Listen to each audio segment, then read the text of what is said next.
everybody, it's Jackie, and today I've got another travel journal kit to show you. I packed some things up, I'm going to travel with them, and I just wanted to show you how I do it. I bought this little bag at Dollarama, and it's just adorable. It's about 9 inches across by 8 inches high, and it's a lot more compact. If you guys watch my channel, you might have seen my previous travel journal, which was the Smash book. This bag is the size of the book, and last time I brought this book in a giant box, and it was, you know, it was cumbersome, but it was fine.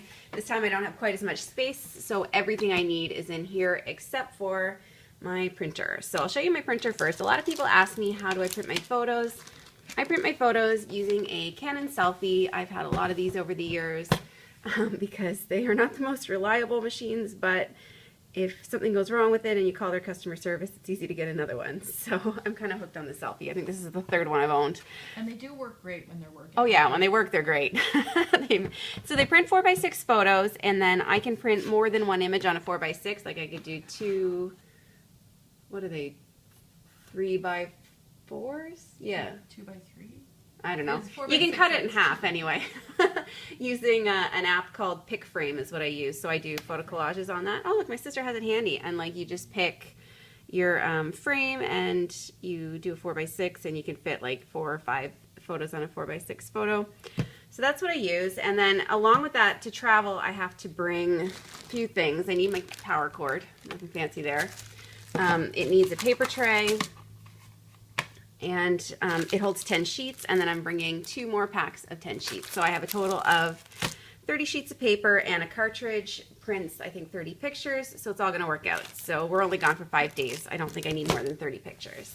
So that's the printer, and then this is the journal kit. So I'll start in the top pocket, and I'll show you the book first. It's a little hard to pull out without pulling everything else out, but I've shown this on my channel before. It's a book that I made, and it just has chipboard covers, and it has watercolor paper inside, and that's it. It's really simple. I just wrapped the chipboard with a sheet of mixed media paper, and I did some watercolor splotches on it and some pretty colors.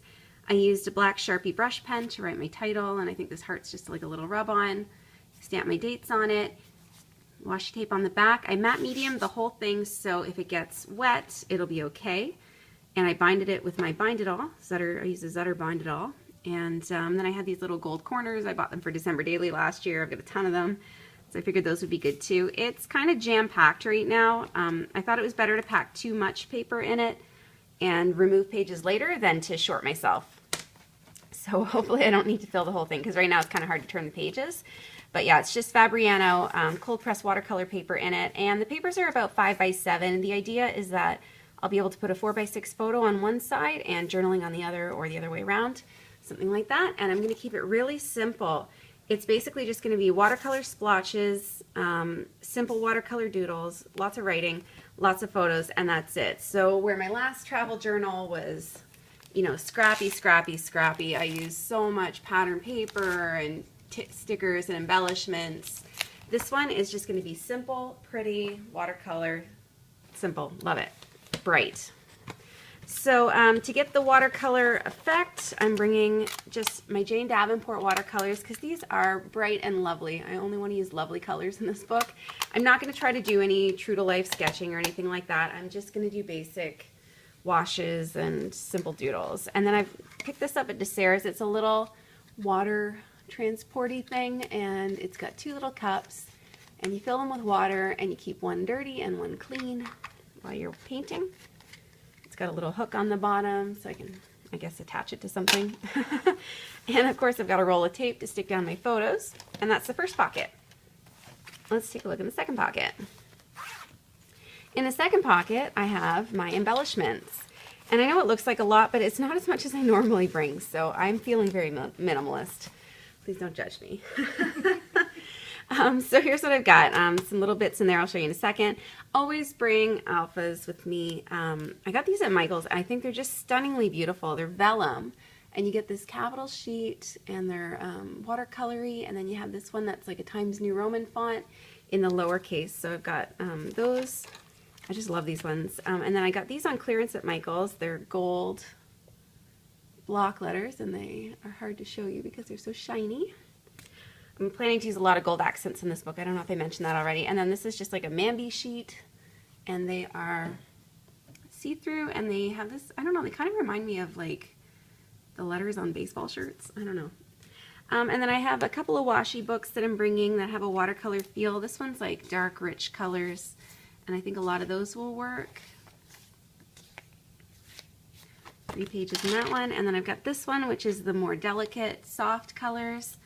And sometimes I'll want to use those. And this one has gold accents, which pleases me. And I've got 2 pages of each design in it. And you can see it's shiny and it's gold and it's lovely. Got banners and beautiful. And I think this label sheet kind of personifies the look I'm going for. Personifies? That's not the right word. But it kind of sums up what I'm going for. Just beautiful watercolor washes, gold accents. I've got these rub-ons. I got those on clearance the other day at Michael's, so I thought I'd throw those in. They match. I've got these Heidi Swap alphas that have been in my stash for a while, and they're gold clear stickers. And they're really beautiful. I should use those up. I've got these Hazelwood One Canoe 2 butterfly rub-ons. So pretty. And I just included this Mambi sheet because it is kind of a vacation thing, even though it doesn't follow the watercolor theme, but we are like visiting the zoo, and I thought the black words would be nice. I might not use them all, but I'll use probably a few of them. I've got these watercolor hearts that are also Mambi. I think they're really pretty, and they come in every color. And some watercolor flowers. And then in the little bits, I'll just go through these quickly so you can see them. Just put them in a Ziploc because it's easy. But I've got some older gold rub-ons. I forget who made them. I've got a bunch of these, a bunch of like labels. I've got some tabs because I'm going to do date tabs on each day that we're there. I've got these Chamel travel bits. I can't remember the name of the collection they came from. They don't really match the watercolor theme, but I think I can make them work. Some Heidi Swap journaling spots. I put some washi tape on a sheet of vellum. This is like, you know, you get the washi tape and it has the same words over and over again. So I try to use those when I think of it because otherwise I'm going to have them forever. So I put 2 on this side and 2 on this side. I think they came from the same set. And then I've got this little vellum, in case it rains, a little vellum raindrop journaling spot. And then this is just an assortment of Mambi stickers. They just came from one of the 30-page paper or sticker pads that they sell at Michael's. I really like these flowers. I think those will make some really pretty pages. Got a couple of those, and these are like planner boxes, but I figured I can fussy cut them or use them somehow, and that'll be fine. And so that's all I'm bringing for stickers and die cuts. And then in the last pocket, we have all my pens and stuff. Pull those out. Oh, and I forgot my scissors. I was just using them. So yeah, always bring scissors. Do not put them in your carry-on. I'm checking a bag though, so it's fine. And then, so I'm bringing some paintbrushes. Obviously, since I'm watercoloring, I'm bringing this flat brush because it's going to do my larger washes.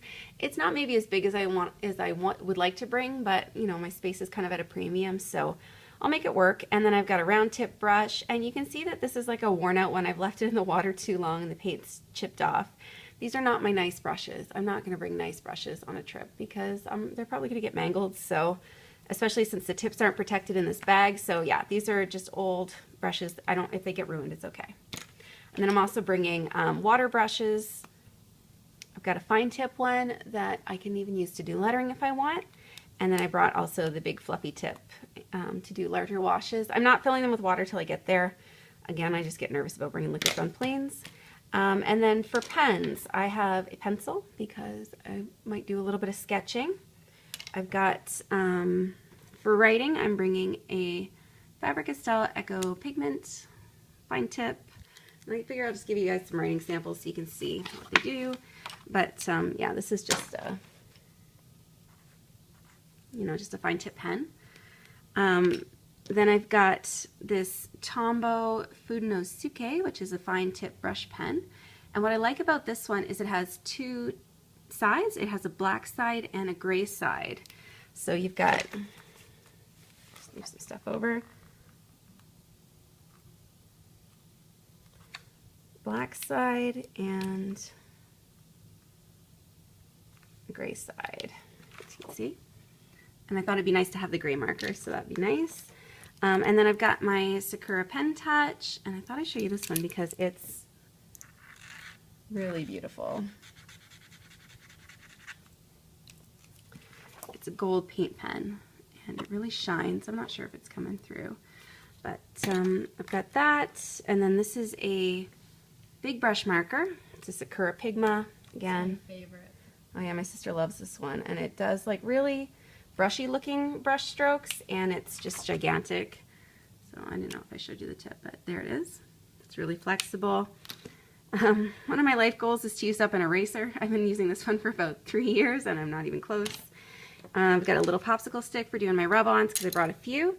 And then this is my PBO High Precision Masking Fluid Marker, and it's hard to show that one to you on camera, but basically it writes in this, if you can see it there, it writes in this blue ink, and then when that dries, you watercolor over it, and then you can rub it off, and it'll leave white underneath it. So I can use this, it's fine enough I can actually journal with it, so I can do white journaling on a watercolor background, or I can doodle with it. So that's why I'm bringing that one. So yeah, that's pretty much it. I think I've got enough stuff to keep me busy and have some fun. As these things tend to go, I'll get a few pages done on vacation. I'll finish it when I get home, but it just gives me something to do if we have some downtime, and it just lets me express my creativity. But I don't put any pressure on myself to finish it while we're out. So yeah, that's it for now. When the album is done, I will give you guys a completed flip through, and this is going to be so fun to work on. I can't wait. Thanks so much for watching.